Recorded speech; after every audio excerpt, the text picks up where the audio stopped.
was funny, that was a little bit different than the particular parish that I was at. It was beautiful, and both of us were looking at each other like, oh my goodness, we're so thankful to be here. So just real quick, I'm a licensed clinical social worker. I'm also a certified addiction counselor. But it was interesting, just real quick, how we came to be. I wonder if you could use the microphone. Oh, sure. Thank you. Is this better? Yeah. Yeah, so real quick, so as I started working, I worked for a community health agency, and my journey real quickly was into trauma because I started to see the traditional talk therapy didn't always help, right? It certainly had its benefits, but it also had some of its limitations. And as I got into it, what I really discovered is most people get stuck in trauma, right? And so I became sort of our expert in trauma, took a bunch of trainings. And it was funny, because slowly as I was working with trauma, I would hear the name Nate Lanthrum a lot of times. And what was interesting is about the agency that I worked for, the policy was you couldn't really get mental health help until you got your addiction underway. And so what happened was people would come in with mental health issues, but they kept it under the radar about any sort of addiction. When I say addiction, I'm not necessarily just talking substance. I'm talking also process, like anything we all habitually do that might not be helpful. And so slowly I started hearing Nate saying, who is this guy, Nate Lanthrum? And the first time I called him to talk about a client, you know, as you get to know, he's got an awesome personality. I was on the other end, like, how is this a counselor? But he's amazing, and he's truly, I mean, just absolutely amazing. And what we learned together is that, and what we'll talk about a little bit today, is addiction, substance, or procedural is all based in trauma. And that began our journey together. And slowly we got my agency on board with it, that we're not gonna turn away people just because there's an addiction. We don't fix the addiction first. They go hand in hand, along with love and support and compassion, which is all the things we heard today. So anyway, that's kind of our path, and we've been working together ever since. Absolutely. So thank you. So, when she said she couldn't believe I was a counselor, it's In a good way. it's part of the reason that if you see me pause or I'm not speaking in a very fluid manner today, there's a kind of a popular meme out there that says, "I'm from Chicago, I can't speak without swearing." And so I know what I'm talking about, it's just that I have to flip through all these pages in my brain with what I should say right now. There was, and I'm like, what? Who is this? She didn't know she called the right place, so I apologize in advance. But, so one of the founding things about Lighthouse, which I think brought us connecting together, is that Lighthouse opened because we did not want to focus on the population of people that were addicted that could afford treatment. And that's part of what we started doing, is opening an agency for everybody. Addiction is across all barriers. It's the great equalizer. Mental health as well. And Raina's community agency was a lower income community agency. Absolutely, we didn't deny based on inability to pay. Right, but most substance use treatment programs do. And if you have a PPO, a Blue Cross PPO, you can get help anywhere in the world. You can go to California and you can sit on the seaside cliffs of Malibu and pet horses in Arizona for 40 grand a month or whatever they do out there, and they'll call it treatment. However, those treatments are reserved for people that can pay, or that have an insurance company that can pay. And 68% of the clients at Lighthouse don't pay us anything. We work specifically with the indigent population, we work specifically with the incarcerated at this point, because those are the individuals that need the most help. But so often, we just don't see the availability of treatment. So just as a little background about what Lighthouse does, that's why we formed, is to make sure that everybody had help. We opened our agency across the street from a homeless shelter, and my background in working with the incarcerated led us to get those clients anyway. The people that would come to us anyway were the people that were in the most trouble, legally speaking. And so as we started doing this, we've started working together with not only trying to find out what addiction is, the substance, try to get to the root of that in a traditional sense, but also even deeper than that. That's where the trauma work comes in to truly heal individuals. And as we talk about this today, and as we talk a little bit about what we do, if you have questions, if you wandered in the wrong room, or, raise your hand and ask us. But if you have anything that you'd like to know about this, please, this is more of an interactive thing if you'd like it to be. in terms of we could tell you or speak about what we do all day long, but if you have questions about this, the life-giving choices part of this attracted me because I want you to ask why we do some of these things and how we do some of these things. If you see me wearing this hoodie, it's not just because it's my fanciest black hoodie that I wear to church all the time. Although I don't know if you can tell, but I've slept through black clothing today, which is hard to do. But that's why also I wear black all the time. But this statement here is not about we shouldn't incarcerate people. It's about life-giving choices. Where do we put our money? Education, not incarceration. Or education while incarceration, right, is what we do. But where do we put our money? Life-giving choices don't just have to start when someone needs something at the end of the road or when they come to us after having experienced hardship or suffering or trauma or something that led them to us. If we go all the way back and start working in schools and with adolescents and start really looking at why do people suffer? Why do people experience what they do? And if they do experience it, how can we help them get out of it? Life-giving choices it's this statement. It's not just being kind to somebody now or not looking the other way if somebody needs help. It's where do we put our money? Where do we start this process? How far back do we need to go? And how do we all, hopefully, open our eyes just a little bit to some of the populations? Maybe it's a little easier sometimes. And it was a joke when I said, I didn't know if I was in the right church, but the church I grew up in wasn't talking like that. And the people that I've experienced, which is what attracted me to Brother Jim when we started working together, because that's his mission. The things that were said in that room, that's what we believe in. I was elbowing her the whole time. Are we? And it was incredible. And so as we look back on some of these things, I truly came here not looking for a fight, but in some instances welcoming that fight from some populations where they say, why do you do that? Or why would that person deserve something that someone else doesn't get? But I'm kind of thrown off guard right now because I don't know that I need to fight anybody in this room, which is refreshing, right? But I actually want to ask Raina a question if it's possible, but with the addicted population and trauma, because I don't want to steal some of the things that you might say all the time. When I look at somebody that's having an issue with addiction, a lot of times my field looks at the substance. We look at, okay, you're an alcoholic, you're addicted to cocaine or methamphetamine or marijuana or something like that, but that's not the way that we see this or a trauma therapist sees this. So how is this different nowadays? Why my field is exhausted? Why is it refreshing to have a trauma therapist work with this population? Can you use the mic again? Yes, sure. Thank you. Yeah, absolutely. So a lot of times we look at what the behaviors are, like what people are doing or what they should be doing and aren't, right? Just like he said. And what we come to realize is actually what that is a way that people are dealing with overwhelm, put simply, right? Overwhelm. So either I'm avoiding things and not doing things I should do, or maybe I'm aggressively coming at something, right? Or maybe I'm just shutting down. It's always, or maybe I'm taking a drug, or maybe I'm selling drugs, or whatever I'm doing, whatever the behavior is, absolutely, and there's no question about this in the science industry. It is, our behaviors are all about navigating emotion, right? Trying to feel something I don't already feel, or not feel something that's very painful to feel, right? And once we get at emotions, right, then we're looking at why do we feel what we feel. It always comes down to a belief about ourselves in that moment, right? I'm not good enough, or I always do something wrong, or I'm powerless. I have no control, right? Or maybe I don't fit in, or I'm bad. And all those beliefs come from somewhere. I think it was spoken, we heard about this today, right? We're born innocent, but then we learn things about ourselves that sometimes were true at a point in time, like as a child, maybe I was powerless, right? But then as I grow, I don't realize I'm not powerless anymore. Or maybe I learned something that was never true at all, like I'm a bad girl, right? And when people think of trauma, that type of thing comes from life experiences, right? It's things we learn about who I am and who I am in the world. We're taught that. It doesn't mean what we taught was correct. In many cases, actually, it was not. But it was the meaning a child or an adolescent or even a young person took from an experience, right? And that's all about it. And so we think about trauma, people think about, physical abuse or emotional abuse, verbal abuse, sexual abuse. That's what comes to mind. Or maybe a car accident.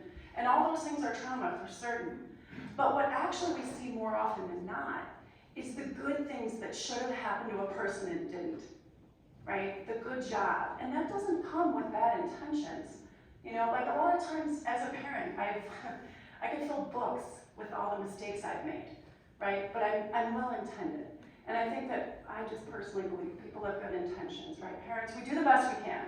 And sometimes the meaning little kids make of things, like if I have two income parents and people aren't around as much, we miss soccer games or we miss whatever we miss, or maybe there's a learning disability, right? Or maybe we have a sibling that has some difficulty. And the biggest one of all is actually poverty, right? It's not, I can have the loving people in the world, but if I'm going to school and I look different, or English as a second language, some of our brightest people, actually where they came from is they came in with English as a second language, and they started school in Spanish-speaking classes, and then they were transitioned about second or third grade out of the bilingual classes and into all English. And in those moments, sometimes some of those kids learned, I am stupid. They are 100% not stupid, but that was the meaning a child makes sometimes, right? And so that's just kind of broadening our concept today of what it means when we talk about trauma. Because a lot of times it's everyday things. And it's not what happens to us, it's the meaning our brain made of it.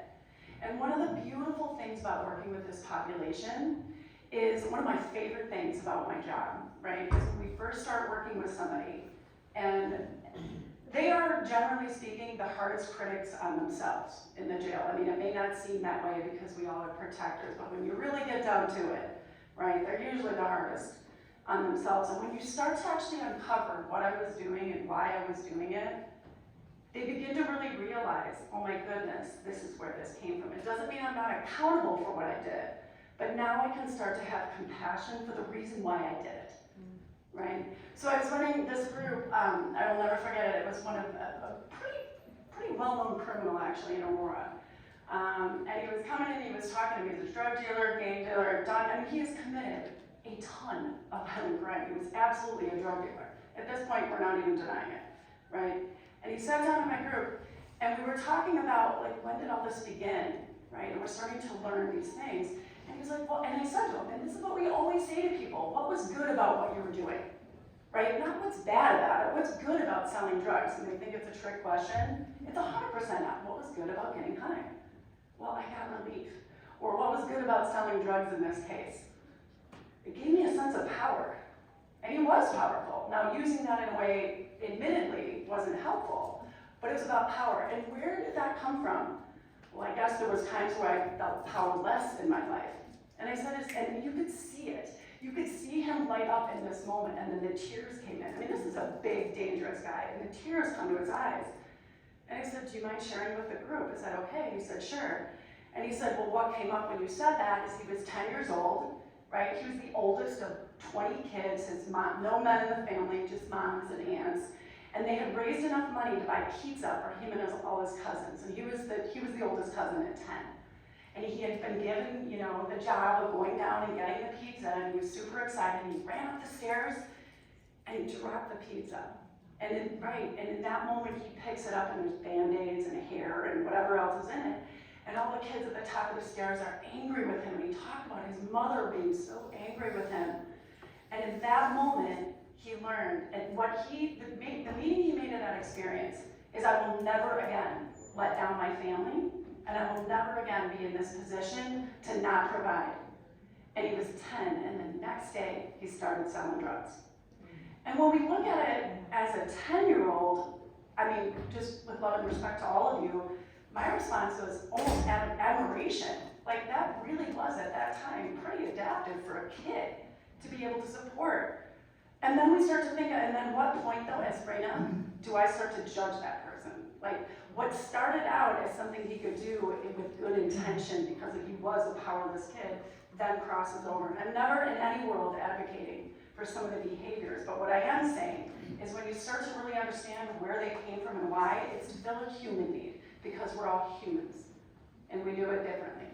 And that's some of the stuff that we do. So I don't know if that was a good explanation. 20 minutes later, everybody needs a coffee break. Well, you can follow it. Oh, you don't need it? Yes. Well, I was gonna say, I know you shared, about how some of this rehabilitative work has transformed the unit you work with in the jail. Yes. Could you speak to that in terms of the long view of how this work impacts the life-giving choice of your work impacts their lives and so forth? Well, in terms of how it transforms the unit that we work on in the jail, what Raina is speaking of, this gentleman, to give you an idea, while he was with us, we were trying to get, he was with us for over a year. We were trying to get him out, trying to get him services. The Aurora Police Department blocked us at every turn from getting, they go directly to the state's attorney in Kane County, said you can't release this person. They linked him to a murder he did not commit in order to show them that he's probably dangerous. And we have information that led him to this, so you can't let him out, you can't let him get these services. Those are the types of individuals that we're talking about right now. But on that pod, this man was a leader. And not because he was a gang leader, not because he had clout, but he was a leader because of the work that he was doing in there, and people saw him working towards transformation. And how it's transformed the entire unit, there's no violence on our unit. We operate an entire cell block in the Kane County Jail. There's anywhere from 40 to 60 men that live in that block, and in the 5 years we've done this, there have been, I believe, 3, I'll call them skirmishes, where there's full-blown riots, there's fights, there's violence against staff. We've had 0 staff assaults.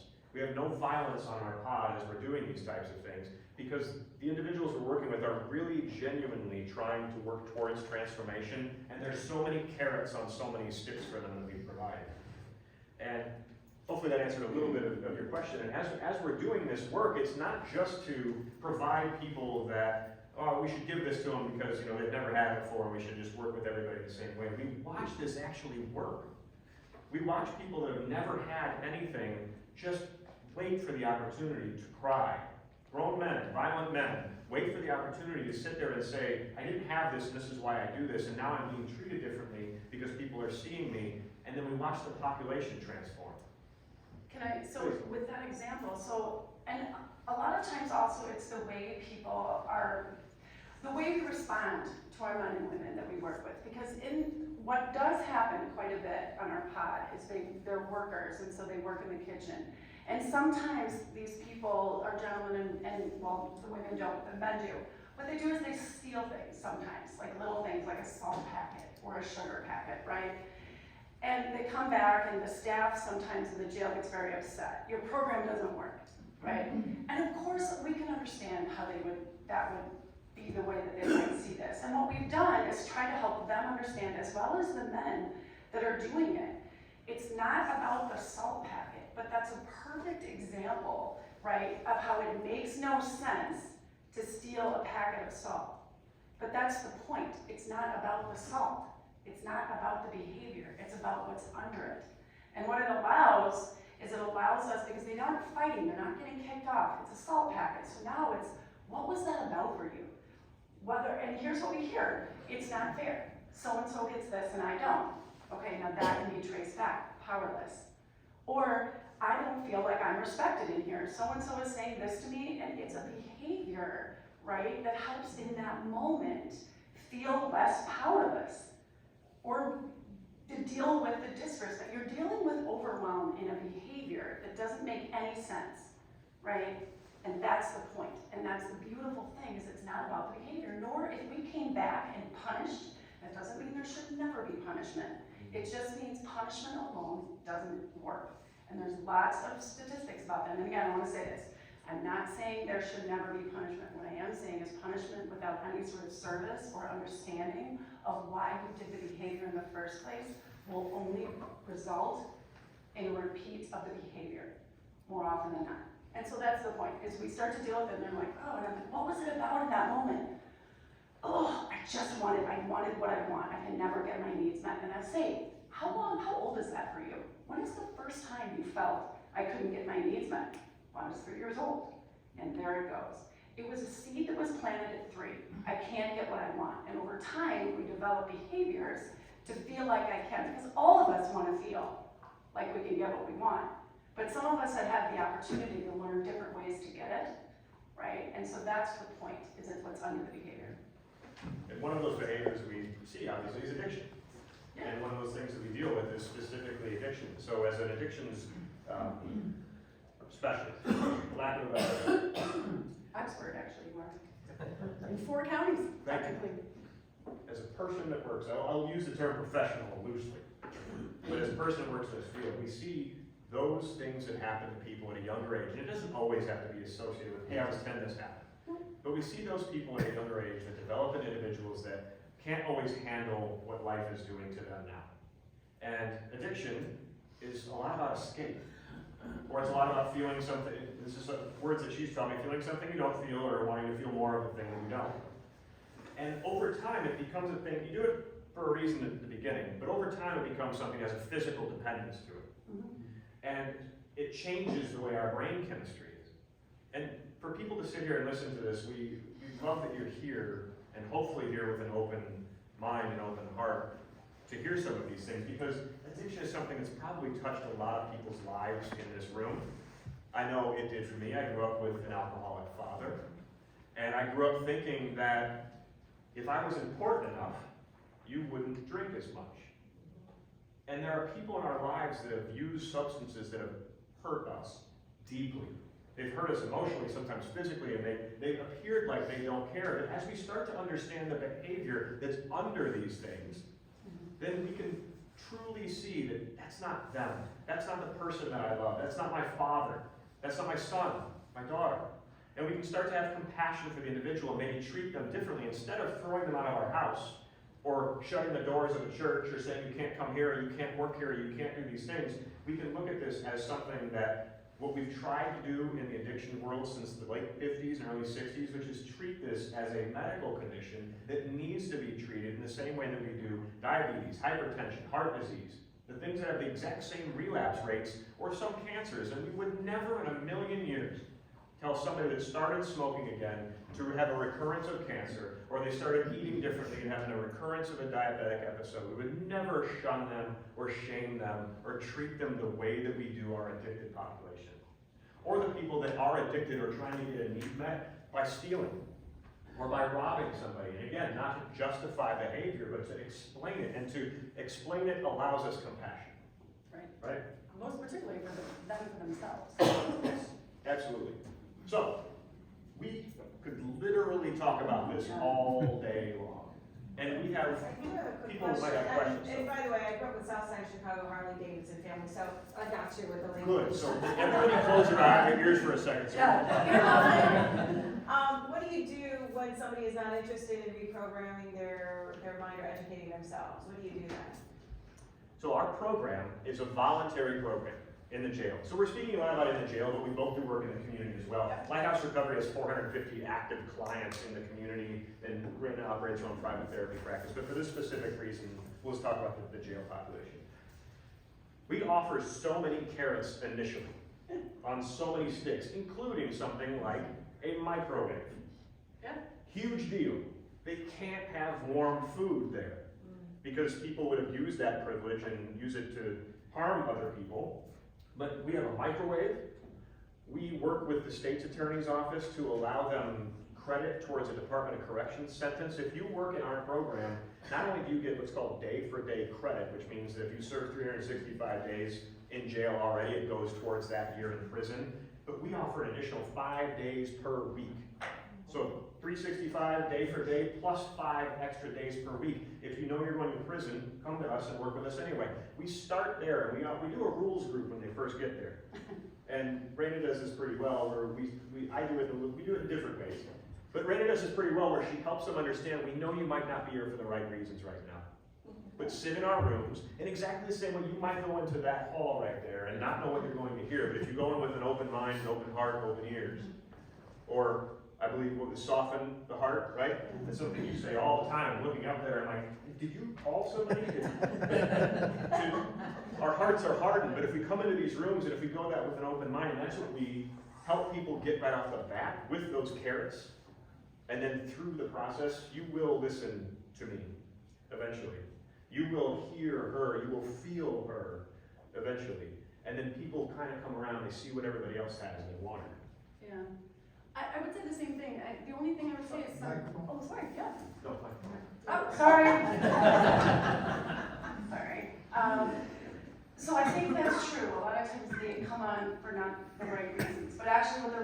for something for themselves, right? And of course they are. These people have been in survival mode forever.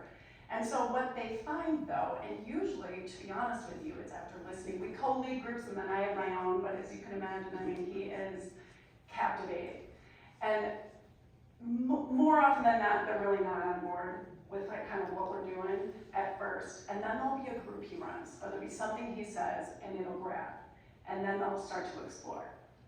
And then they'll start to get it, okay? And it's funny because they're with us for a while and then some of them are gonna go to prison, right? And so it becomes this group we often run, does our program, does recovery make you weak, right? It's sort of this idea, because when you live in a life of chaos, right?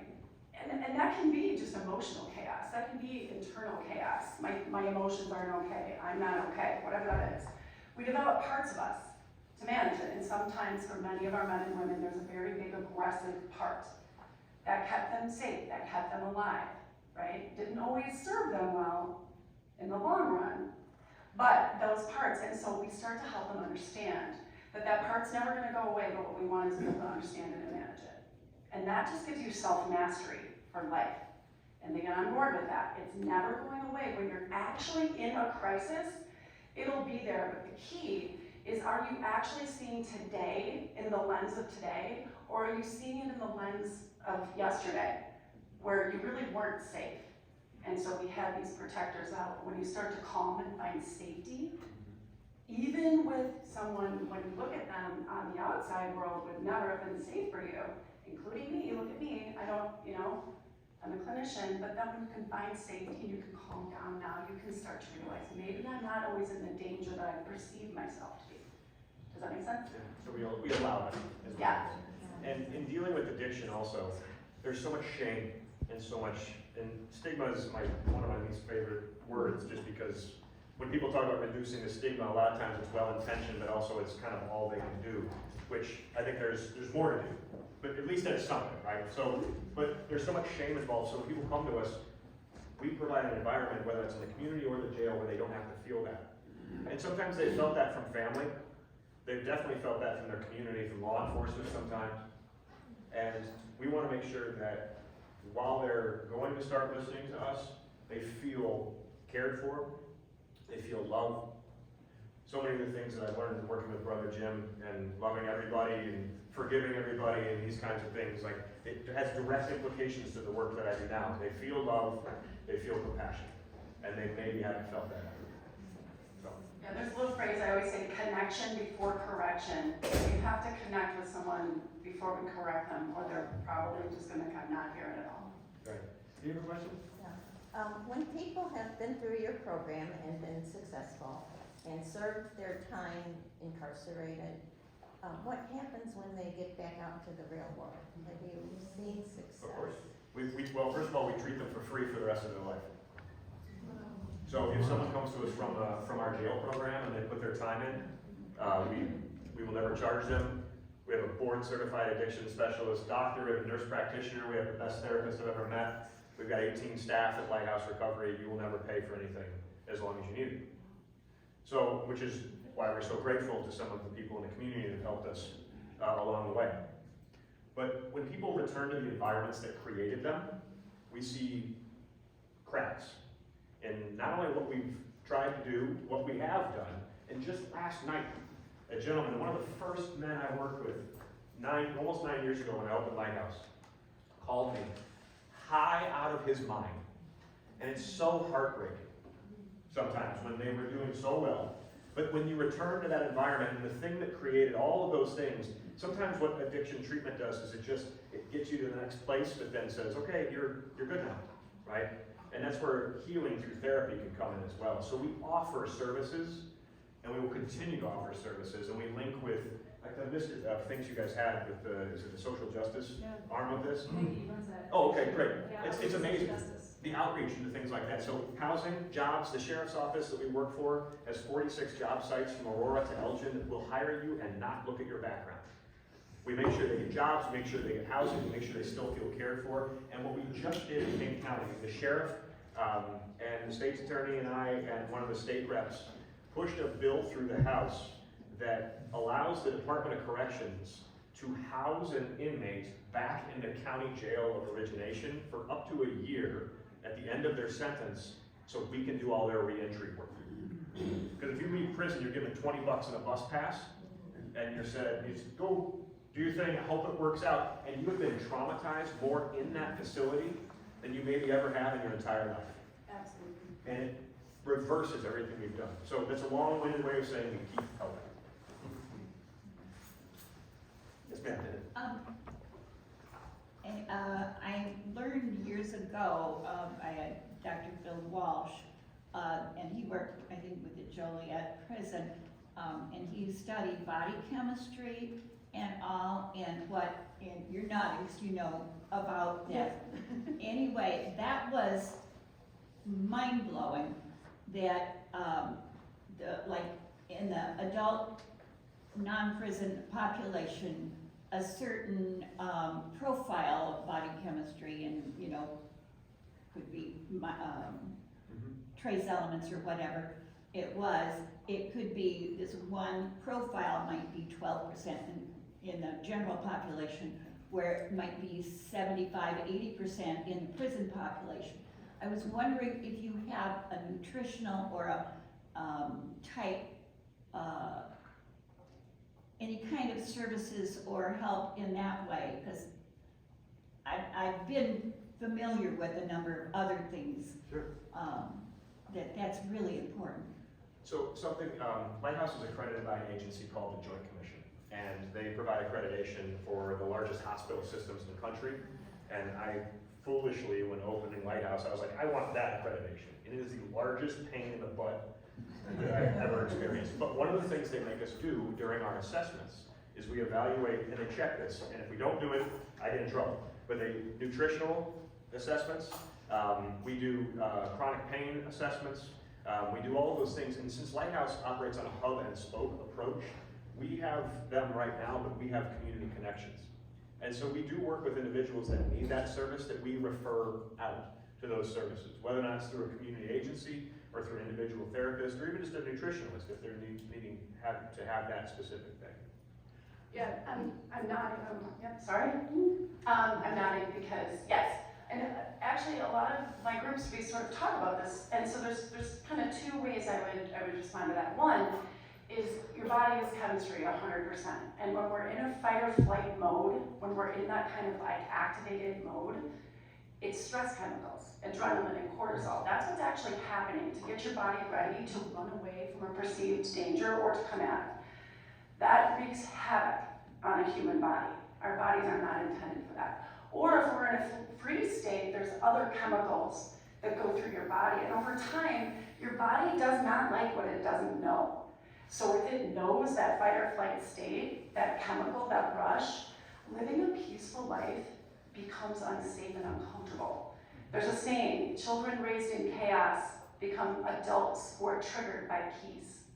And that's true, and that's a lot of what you're talking about. Number one is the chemistry of our bodies and how there's homeostasis and it's hard to come down, right? Which is really relevant for our population because when they have to, not frozen like in incarceration, but they're actually out, but we want to find peace, right? That is very triggering. They gotta get back to the hustle because it's not safe and it's not a defect. It's nothing other than truly chemistry. And the second thing is, so we're brain, Nathan was talking about this earlier, your brain is about chemicals and there's pleasure chemicals like serotonin and dopamine. Serotonin, 95% of it is produced in the gut. So if you don't come from needs and you can't afford good food or you're incarcerated most of your life and you're eating carbs out of a box, it's terrible for your gut. And what you see with trauma, I mean the correlation, there's a book called Childhood Disrupted, and it's insane if you look at the correlation between medical issues, disease, autoimmune disease, digestive disease, heart disease, all of that is about stress over time. So that's how I respond to that. That's a better answer than mine. No, it wasn't. Wait, right? That's true. So, and a lot of times that's my hook, because I'll with the gentleman, I'll ask them, think about your histories, your family histories. Do you have a history of these diseases? And they all start, yeah. So if you don't wanna quit stealing, that's cool, right? You gotta feed your family, whatever you wanna do. But do you not wanna have heart disease, or do you wanna be able to help your family? Now they'll listen, and then they start to regulate. They'll start to learn our skills to regulate the body, polyvagal theory, and now you start to change your body chemistry and become more comfortable with it, which promotes health, mind, body, soul. Thank you. There was a There's one over here, there's one over here. I have a question. part of her, please go ahead. So this is very, very near and dear to my heart for too many reasons that we take out.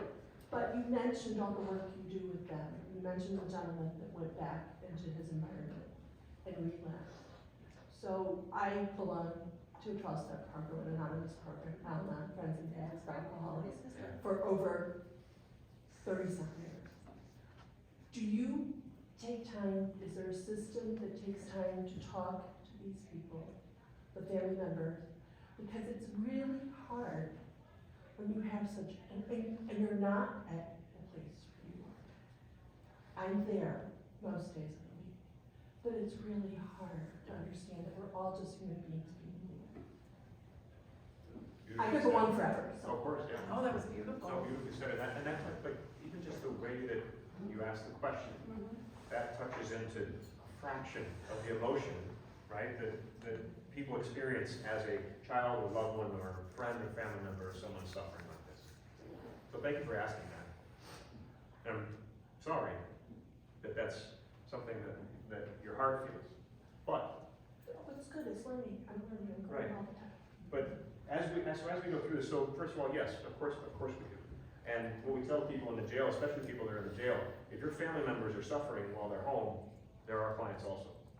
And what we tell people in there is you're never doing your time by yourself, ever. And that could be a person in the community that's in treatment, that could be someone in the jail or someone in prison. Your family is right there with you. And even if they're not sending you money to buy noodles or commissary or whatever, they're suffering with you. And so, absolutely. And so we support programs like that as well, and we will send people or refer people to them, or our clinical supervisor at Lighthouse is a family therapist. And if we do have that family unit that needs that, they go right into that arena. Or they meet with us, and we've done this where we've met with families, where even just, hey look, we'll do this weekend just so we can help you get through the weekend and get through next week. So the family component of this is so often left out because it's always the focus on the act or not the people that are peripherally involved, right? So yeah, absolutely. Yeah, I'm absolutely, all those things. In fact, a lot of times, who I see are family members too, not the actual person. The other thing that I would say is a big component of our group, and you'll probably get this, I'm the nerdy science one, right? But when we go to survival strategies, actually the best one is connection. It depends on who you're connecting to though. And so sometimes that can be God, and I use that quite a bit. God can be, and often is for many people, a sense of connection and a felt sense of being loved, or our family members. And so when we say it like this, sometimes we can help our men and women really start to understand the importance of relationships, accountability for what they've done to create rupture, and also empowerment into what they can do to create repair. Honoring the people in their lives and who've been on the other side of that relationship, because it isn't always about us. It's a relationship is a we. There's a us and a we, and sort of those are some of the concepts, and really starting to understand that. Does that make sense? Yeah. Thank you for asking that. Because I understand the other part of this that we're not hitting, is that I can look crazier than the person. For certain, and I could go on for hours, and you would be like, Yeah. Not us. but we don't, I don't say that to myself initially. Yeah. But when I say that to myself, that I can be in all those places that they've been in, and I'll leave it at that. Yeah. It's an equalizer. Sure. It is an equalizer. What about what Father was saying, where we're all connected as humans and those kinds of things? And we use terms like crazy or junkie or addict, and that's one of the things that my field has really struggled with for years. But we use that specifically to divide. I'm not like that. Yeah. Or look at people that go to certain programs and like, well, at least I'm not a heroin addict. I drink a gallon of vodka every day, but at least I don't have a needle. And that's what happens to people. We use these terms, and we've done this for so long to divide us. But sometimes it's not even that, it's just the trauma of everything, and your adrenal system going crazy, Yeah. and you look worse. 100%. Yeah. And especially if people have been asleep for a long time, and what I mean by that is sort of in a freeze state, right? I've been frozen, and for people that use, that's what's happening. You're not really here, right? Sometimes family members aren't really here because to be here is way too overwhelming. It's sort of mercy, right, for the system. But then all of a sudden when you start to do recovery, or when family members really start to take a look at what's going on and begin the process of healing, what actually usually happens is I wake up. And the minute I wake up, it's not super awesome, right? And so I'm kind of in a fight or flight then. And family members are in fight or flight a lot of times. People we work with are in fight or flight. And so understanding that that's the road of recovery and how you manage that, you're accountable for, but having the compassion for understanding that's actually what's going on. Can you talk about like the outpatient program, like for those who have not been incarcerated, like how does that work? Sure. So people find us through a variety of means. A lot of times it's their lawyer or being incarcerated. But if you were just to call Lighthouse, the same thing. So we operate, if people can't afford treatment, we operate on grant funding for individuals without means to pay. But we run programming 4 nights a week. So it's after business, so we want people to make sure that they're taking care of their families and going to work or helping, we get them jobs, things like that. But then we run programming at night. And certain people have talked about support groups in here, and there's 12-step and Al-Anon and things of that nature. So we're not a faith-based program. And that's not casting any kind of light on one that does that or one that doesn't do that. But it's not a 12-step meeting, it's rooted in science, and most of the addiction community takes hold in something called cognitive behavioral therapy, which is, it's also some of where Ray comes from as well. But we run treatment groups. The most important part of those treatment groups, though, are people that feel connected to each other because of their common struggle, and they sit down next to each other and don't feel judged. And so we don't have to sit here and say, do you know what heroin does to your body? We sit here and we say, let's connect, like she said, connection before correction. And then we bring up, I would want to think larger topics, family systems topics, topics about the world, how you see yourself in the world, how you've been raised in your community, or how you've been treated by your community, and how we can now have a voice through this process. But our program is, again, certified, state certified, Joint Commission accredited, all these things. And it's done in a fashion that it doesn't matter who you are, where you are in your life, you can come to us and still receive services. So it's not just the incarcerated. What's that? And Smart Recovery. So Smart Recovery is an alternative to faith-based 12-step programming that does operate in a 12-step sense, but takes, and being a church is kind of odd to say, it takes God out of the equation. Some people find difficulty in that. Because 6 of the 12 steps directly mention God, and if you don't find God as how you see him or how you see her, sometimes that can be alienating to people. And that's something that, it's unconstitutional to make someone do that out of court, but 12-step programming is one of the largest, most pervasive, in a good way, treatment modalities. But it makes people adhere to a certain belief system that maybe they didn't have before. And again, not talking anything bad about it, we support 12-step programming, but some people don't want that. They don't want to feel like they have to believe in something just because that's the way to do it. And also, and again, this is kind of where this part of me comes out that I have to be very careful about talking about, but I don't believe that help and treatment and recovery is afforded to only those that kneel. I think that every single person, no matter what you believe and no matter where you're from, should have availability to services and good services. Not just the ones that are around because you can't afford it or because you don't believe. No offense.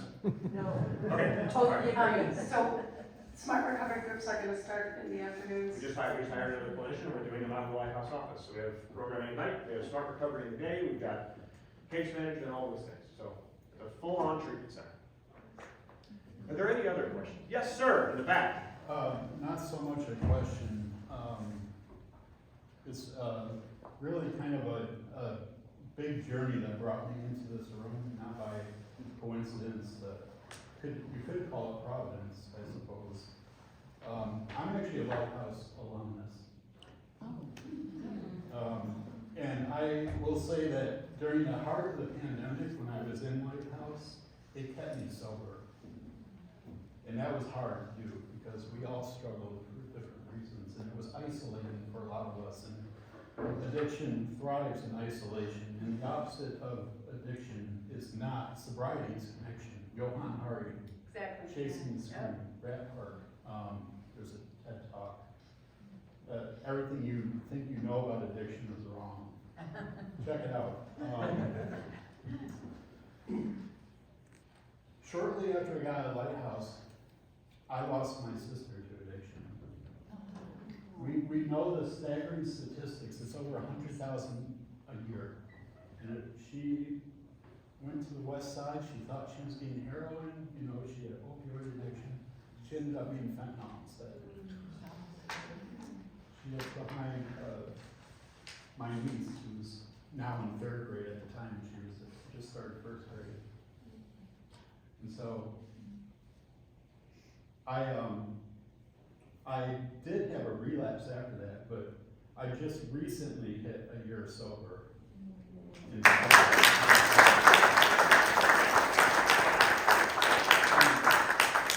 think a lot of you also recognize me as being in the OCIA program here.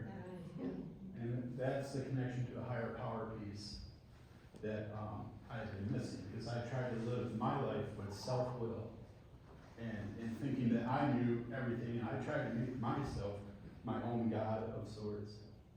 And the results were utterly catastrophic for me. So,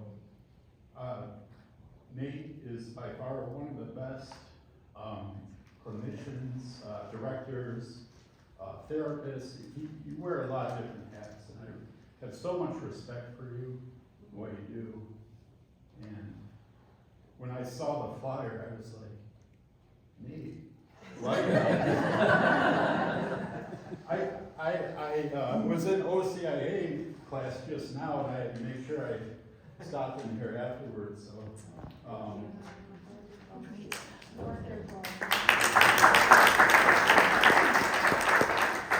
statistically, I shouldn't be alive, but I am alive. I've had a guardian angel in God and Providence looking after me. And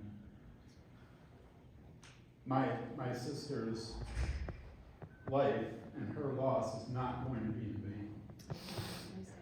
And so, yeah, I'm just really grateful and happy to be here. Love you, Tim. Thank you. Thank you for being so brave.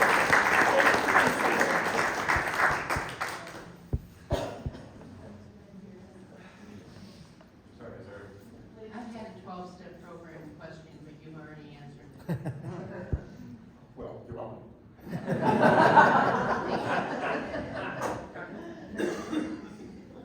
Yes, ma'am. So obviously, I think many of us have had our lives touched by addiction in some way. When we look far enough in our family tree, we find somebody. But for those who may feel on the outside of the issue and came here thinking, well, life-giving choices, what could the average person, average person in society do to help your work? And even though you would like to think we'd be coming at it altruistically, like, oh, out of the passion of our heart to follow Jesus, or whatever it may be, what would be some other motivators that are just clear-cut, better for society? So what can society do, us being society, and why bother? Why should we? Great question. We actually talked about this question because I think she knew that I needed to be contained at this moment. Would you like to start with that? Like, what could we do? So when we were talking about this, right, what I would say is one of the most beneficial things to do, aside from keeping an open heart, is to become educated. You know, there's a lot of stuff out there. Johann Hari, I actually play that for my groups. I run my own groups in the jail rep part. But there's a lot out there to just, Gabor Mate is another one. We can provide a list for sure. It doesn't have to be, Gabor Mate, right, he's got tons of stuff even on YouTube. We can provide a list for you. It doesn't have to be enrolling in a class. You know, it can be 45 minutes or an hour just to sort of become educated in what this means, because it really, yes, it's substances, but a lot of it's process addictions, and you might be surprised. It could be a work addiction, an exercise addiction, it could be a rage. A lot of times people don't think of it like that, but if we can't get out of those repetitive patterns of responding in a way that's not helpful, it's along the same lines. And so when we can start to phrase things differently, you can become educated. With education usually comes compassion. And the biggest thing, right, is with addiction, addiction comes the shame, which perpetuates the addiction, 100%. So if we can have some compassion, it can help stop the cycle. And, Go for it. Yeah, go. the reason we can do the work we're doing in Kane County right now is the sheriff of Kane County, who is an elected official, believes in progressive jail and prison reform. The state's attorney in Kane County, who is an elected official, believes in what we are doing. The state's attorney has come to our programs. The sheriff is a friend of ours.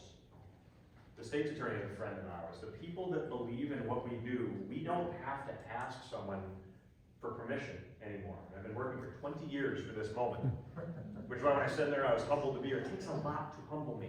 I've been working for 20 years for this moment where nobody says no to what we want, because in that respect, they believe that we're the smartest people in the room to advise them, and they are to us, about law enforcement or about the law, trauma therapy or addiction.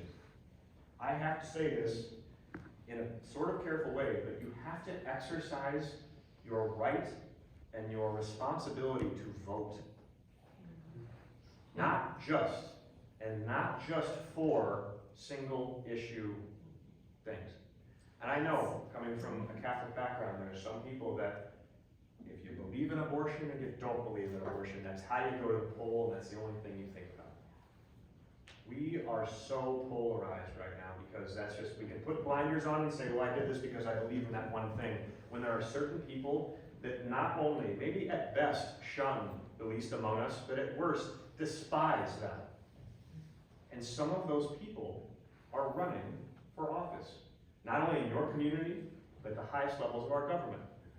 That is a weapon, or it can be an exercise in our right. And so for what we can do, pay attention. Please use your vote to do what the Father spoke about, to do what maybe is in your heart, but sometimes isn't always easy to say because of how you've been raised, or because of your neighbor, or because of your family member. Please use that. It's about as diplomatic as I can say. In the way I say it. That was really good. Are there organizations like yours in Kendall County or DuPage County or at the state prisons?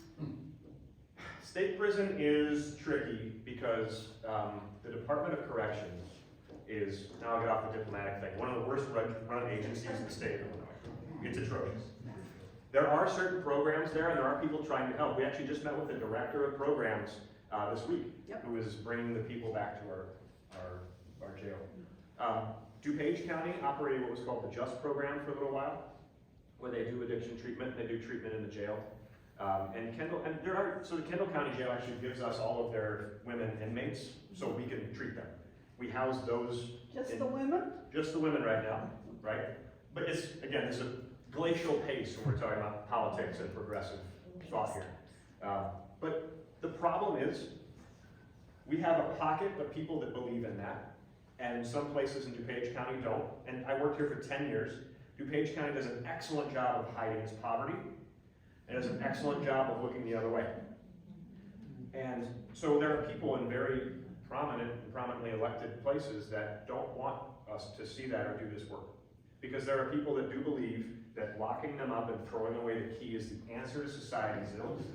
And again, it goes back to what I was talking about with voting, where sure, there's pockets, but we have, in 20 years of doing this work, one of the most progressive mindsets for the people that are higher than us in Kane County right now, and we're benefiting from that.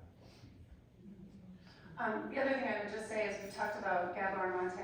If he spoke, I can't even remember where I heard him say this, but he said if you were going to design a system, right, that creates trauma and perpetuates crime, it would be the system we have in the United States, right? The prison system. The prison system. Yeah, exactly. Incarcerated individuals, it is a traumatic state to be in a cage, and that doesn't mean some people, don't need to take a time out, but the key is, can they get some services, right? Father was talking about guns, and he was talking about what can we do, right? And the only thing I kept thinking about is helping people understand, like those people that we see it all the time. they keep getting on gun charges, and the reason is because they don't feel safe. They never felt a lack of safety. So one, can we change the community and create more safety? Or two, help the vigil understand that he's not in as much peril as he believes he is, because that was his past, and his past is current and present. So just services, I guess, sort of helping out with services together thing, if that makes sense. So you have no volunteer program for people to volunteer? So COVID actually hamstrung a lot of that. And so there were programs that came into the King County Jail. There was AA, there was a bunch of other things. And since the sheriff is a friend of ours, he pushed our program through, and we were wearing spacesuits for 3 years while doing this work. He wanted us there. But a lot of the volunteer opportunities have been kind of stifled out here because of that. But if you would like to, my contact information will be available. If you're looking for something specifically to do, there's all sorts of things out there. But it sounds like you guys have an amazing team already of things in the county and different things that you could do if you wanted to get involved in that. But COVID really kind of jammed us up on that a lot. So, is there another question? Yeah. So what percentage of your inmates, I mean, they're all on pre-trial, right? Detention? Depends. By and large? Some of them are sentenced to county time. So if they work within your program, then is the state's attorney realizing that that's a good thing so that they don't get DOC sentences? We've diverted people from prison. So for a while, we've done it under the radar because it's a very unpopular opinion with 2 people that are trying to get elected again. But we have what's called the OPOD release program. OPOD is our cell block that we operate out of. And we have, when people, and we've screwed this up a few times too, but when people do really, really well with us, they're essentially released into our custody. And so the state's attorney has given, I think it's been 5 people this opportunity at this point in time. If you do well with us, under the radar, for 6 months, or a year, depending on the individual, she's dropped all charges against that person 4 different times. And we don't publicize it. It's not a thing where we're going around saying, look at all this cool stuff we're doing, because we have some pretty spectacular failures also. And again, elected officials are scared of doing this kind of thing, but they both believe in us. And so one gentleman just recently was 2 years in our program, 2 years out of our program. He was working, we actually brought him back into jail. He's a chef, he teaches a culinary class to our current inmates, and he has immigration issues. And the state's attorney not only said, congratulations, you did a good job, she dismissed all of his charges outright at his, what we'll call graduation. And the sheriff and the state's attorney and I, we were there in the courtroom, and we were able to celebrate this gentleman, Porfirio, who provided catering to Brother Jim's most recent fundraiser. You know, there's all these connections in the community. And he has no criminal record right now. And it was a drug dealing charge to support his drug habit. And he was looking at 12 years in the Illinois Department of Corrections. And we've diverted people. There's a gentleman that Raina worked with that 7 DUIs that killed his brother in the 2nd or 3rd one, that was able through the therapy process to get out and is in that process of getting his record clean right now as well. Yeah. So when Nate says do well in our program, right, what does that look like? That looks like people who come in and they're known on the street as being very aggressive and violent, and usually come in trying to like white knuckle it by the end, right, can navigate themselves emotionally. But with the gentleman we just talked about, 7 DUIs, had no idea why he kept drinking. I mean, it was just, no one had ever really explored. Recovery is about like exploring yourself, coming up with your own answers, understanding where you came from, how you came to be, and is it serving you, or do we need to believe and live differently, right? And so with this gentleman, he truly did not understand. He just thought he liked alcohol. That was it. I just love to get drunk. But through our process, what he actually learned was that he wouldn't even talk about it. Forever, we learned that maybe the 2nd DUI, he killed his brother. And his brother, when I say that, I mean he was driving a car under the influence, and his brother died. And the traumatic stuff that happened to him, his family, the wrong brother died, those types of things. And when he was in front of a judge, he was so frozen, he couldn't even speak. He said nothing, and the judge's response was, well, you don't even show remorse. You don't even care. He was so frozen, he couldn't speak. It was his best friend. And so through our work, and I actually worked with him individually, doing some EMDR with him, he began to learn the whole reason why I drink. And it doesn't justify it, but it was the pain. He could not. And the brain is magnificent. It will type down things that are so overwhelming that we don't have the capacity to deal with, and it will do a really good job. And you might think, how does this person not know?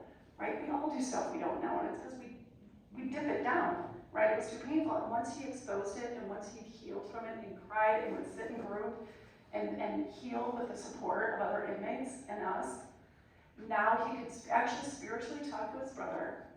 He knew he was in heaven, and that was healing. And so when we say do well in our program, that's what it was for him. And he would talk about his brother's jackets, which he's now wearing.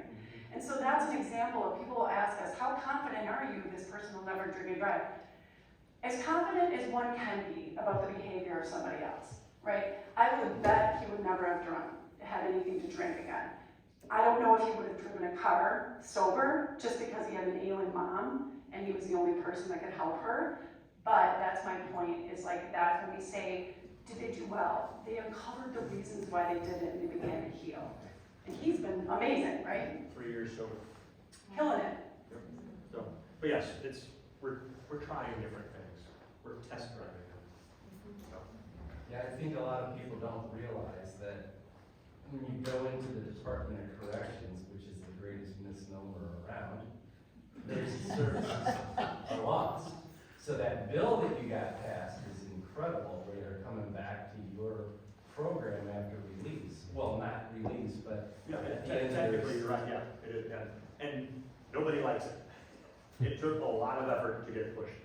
Nobody likes it. The community's pissed because they gotta pay for it, and nobody wants them back in the, but people don't realize that it's like 97% of all people sentenced to the Department of Corrections come home within 5 years. So what do you want? You want them home with no services, or you want them home with the reentry programming we're trying to do? So, I know we've kept you guys, again, all day we could talk about this. Listen all day. Yeah, I know. And I think you're both willing to stay around for Of course, absolutely. individual questions if people have them. But before you leave, would you please tell people how they can directly support Lighthouse? Sure. You can find Lighthouse online, lighthouserecoveryinc.com. Lighthouse is operating in, this sounds very like Chicago, do I have a mob accountant sort of way, but let me explain this. So Lighthouse Recovery is a for-profit, Lighthouse Foundation is a non-for-profit. And Lighthouse Foundation raises money to treat the indigent and justice involved because we know that they're underinsured or not insured. So if you go onto the website, there's a way to donate to Lighthouse, and it gets donated to the Lighthouse Foundation. We have a board of directors where the owners of the company don't have a controlling vote, but we have people from the community. We've got former doctors, probation officers, police officers, people that allow us to take that money and then allow us to use it. And if somebody accesses Lighthouse services through that foundation, all of the services are offered at an 88% discount from what we call a list price or an insurance price. So that way we can help more people, we can stretch all of the money we get as much as we can. And so they will come to us, and basically that pays us to keep our lights on. And it pays us to keep our employees in one spot. So you can go online and find us. There's also some people here that if you want more information, I'm sure you can reach out to. And I'll have contact information up here after this if you all need that or if you want it. And I have one bonus question. Yes. Sorry. I want to also point out all the different agencies you collaborate with. Yeah. Like homeless shelters and so forth, but you have a network within Absolutely. the area as well, so you're not a silo. You Correct. work with- And in fact, the concept that we call is it's hub and spoke. So sometimes you will start to receive services in the community because you've been arrested. And anybody that's arrested in Kane County on a drug charge, I get an email. So my inbox is real fun. I get that. And, yeah, and it's like comics also, but it's mostly like this person did this and then a couple other things. Yeah. But so you come into us that way, and then, but I know well enough to know that I can't do everything, which might come as a surprise to some people, but I know well enough to know that I can't do everything, so we connect with shelters. We connect with agencies that provide employment. If somebody needs a job, we go through the sheriff's office and we partner with to do all these things. Nutrition, like you were talking about earlier, we refer out. Therapy, we refer out. But we can still have that kind of, I'd say, control and say like we're able to continue to refer you and come back to the hub even though we've gone out through the spoke. So we've got lots of places. That list that you guys have is incredible. And again, I used to work with a lot of those agencies when I was a probation officer here, and they're fantastic. So we do work with almost anybody that needs it. So. All right, well, they'll be around. Thank you guys so much. much.